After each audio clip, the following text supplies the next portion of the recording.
Welcome back to the Point. Automatic spending cuts, sequestration, something that the president says now is a bad idea. He says it could impact military readiness and have other negative impacts on the overall economy. Republicans in the House of Representatives will have a lot to say about that. You heard from one of those Republican representatives earlier. Now from the Lakeshore, Congressman Bill Huizenga. We're coming up quickly to a deadline on sequestration. It's not the first one. It's been pushed back once. President now says it is a bad idea, but at one time the president also said that he would veto any attempt to change sequestration. Where are we on? He's been all over the place, frankly. This was his idea. This was something he and Jack Lew, the new, or the at least proposed Treasury Secretary, came up with. When John Boehner said, well, if the super committee doesn't work, I think we should not raise the debt ceiling, the White House said, no, hold on a second. We got a better idea. We think there ought to be across-the-board automatic cuts. Well, now they don't want to live with the ramifications of that, and that's the problem. I think that's what people are so frustrated with Washington. They can't pick a path and stick with that path. So he's trying like crazy to make sure that he deflects this somehow off to Congress and anyone but himself. But the problem is that the blame lands right at 1600 Pennsylvania Avenue. On our website right now, if you go there, you'll see a number of things that the administration says will happen because of those cuts. However, in talking with the committee chairman for the Commerce Committee, Congressman Upton, earlier in this show, he says he thinks there's plenty of flexibility and that the kind of draconian things that some warn of when those cuts go into place don't necessarily have to happen, because he says there's flexibility within the budgets, and if there isn't, Congress will give those different departments that flexibility. Do you think that's a fair assessment, that you can cut that kind of money out of the existing budget from this year and not have some real pain felt by people out there? Let's not kid ourselves, Rick. Anytime that we're going to go in and spend less than what we have been in the past, someone is going to feel that. The question is this going to be as catastrophic as the White House is portraying it? And just to put it in perspective, we are going to be, with this automatic across-the-board cutting somewhere around 7 or 8% of our overspending, not our total spending, our overspending. So that means the $1 trillion plus that we are going to put on the credit card, basically, we're trimming that back by $80 to $85 billion.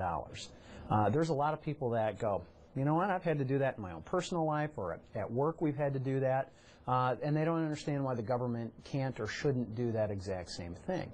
And frankly, this is just a sliver of the things that needs to be done. When you talk about it in those terms, it is part of the additional spending, the spending that will be borrowed to happen. So on one hand, you appear to be saying, along with others that we've talked to, that these cuts can take effect. There will be an impact, but they won't be catastrophic, perhaps, from your viewpoint. I'm not trying to put words in your mouth. No, and another way of looking at this, because I've been asked this question, are we going to see an impact on the economy with $80 to $85 billion of government spending coming out of the economy? Yeah, any economist will tell you that. The question then is or what? And we've got the White House talking about, again, raising taxes. That's pulling money out of the economy. That's going to take away productivity. Any of the money that's going to be spent is going to be borrowed money. There's going to be both a short-term and a long-term effect on that. And economists will come back very quickly and say, hey, well, wait a minute. There's going to be an impact if we do suspend this somehow. And again, I think this has been the problem with Washington, is it's refused to deal with the tough issues and make the tough decisions and live with some of the ramifications of that. And we got to quit kicking the can down the road. This defines kicking the can down the road. On the other hand, you define this as less than 10% of what you called overspending, the extra $1 trillion that will be borrowed this year. So does it really have a significant impact on the deficit or on spending in total? $80 billion is still $80 billion, and that certainly does have an impact. But the other thing it does is that it sets our new spending levels. All right, so moving forward, we're going to have a different baseline of spending. The other thing that it does do is it shows what we can control. We've got about $1 trillion of our $3.7 or $3.8 trillion budget, so a little over a quarter of it, that we actually control through the legislature. The rest of it's on autopilot. The rest of it's in Medicare, Medicaid, Social Security, a number of the other health care programs and things like that. So when you've got the White House or others in Congress saying, oh, well, we don't need to talk about reforms or having a more efficient or effective Social Security system, for example, or Medicare or Medicaid system, they're just kidding themselves, frankly. And I hope that this is the first step, not the last step, but the first step in dealing with those. And the simple fact is that we need to have a smaller, smarter, more efficient and effective government. And I think the president, frankly, just wants to continue to grow government and just simply wants to spend. There is an interesting conversation that has started to bubble up, and we even had some of the Democratic leadership say there isn't a spending problem in Washington. I think the White House may have tamped that down a little bit, but that was interesting, though, because suddenly they were stepping on their narrative, right? And they had to go back and really try to at least attempt to be viewed like they're trying to correct it. But that is the philosophical divide that I talk about. It's really oftentimes not a partisan divide, not Republican versus Democrat. It's a philosophical divide about the proper size, role, and scope of government. We wouldn't be in this economic situation if we had just doubled the size of the stimulus. Or maybe we'd be exactly where we're at if it was half as much as that we had spent on a stimulus package. It's that kind of philosophical divide, I think, that really drives it. And there are people, I call them debt deniers, there are people in Washington who do not believe we have a spending problem, and I think they're just simply wrong. Still, in the last election, the president won re-election. He was talking about raising taxes on what he called the wealthiest Americans, which has happened. He was talking about other government programs that he had implemented and wants to implement. Democrats won in the Senate. They picked up in the House. So is part of that narrative that the president talked about during the campaign resonating with the American people? Well, certainly there was an attempt, I think, at a bit of a class warfare discussion and those kinds of things that were going on. The president won. He's going to be president for 4 years. That is the reality.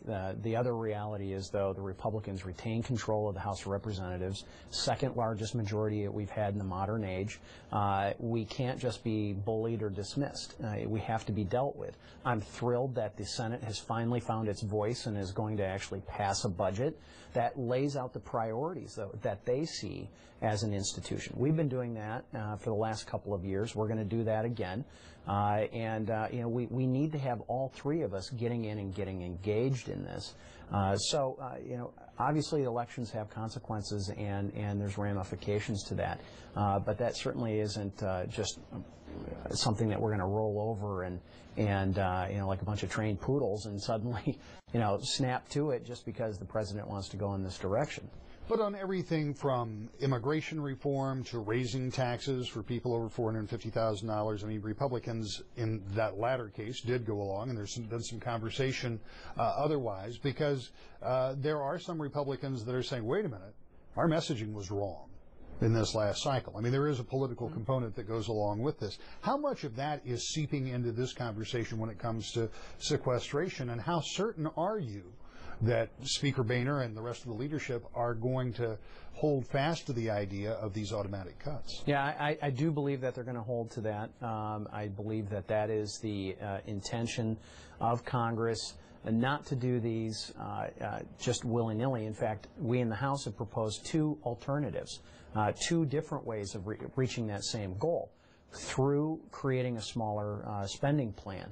The president's answer to that is, well, we're going to cut somewhere, but I can't identify where, but we need more revenue. I mean, that really is what their message is. And I think the American people say, hey, wait a minute, we did the revenue thing. Now it's time to start bringing our spending in line with those revenues. And this simply doesn't do it yet. I mean, we still have a long ways to go on that. How does it play when you get back to Washington, and this is all going to be coming up pretty quickly at the first of the month? Is this going to be another one of those 2 or 3 day crisis where there are going to be a lot of people doing a lot of hand wringing and wondering what's going on, or is this going to just kind of go into effect the way it is scheduled to now as almost a matter of fact? Well, this is again the frustration, right? The super committee was created. We knew the super committee did not hit its deadlines back 6 months ago, all right? There's been little to no preparation from the administration to deal with this. And we have offered alternatives out of the House of Representatives. They haven't been taken up by the Senate.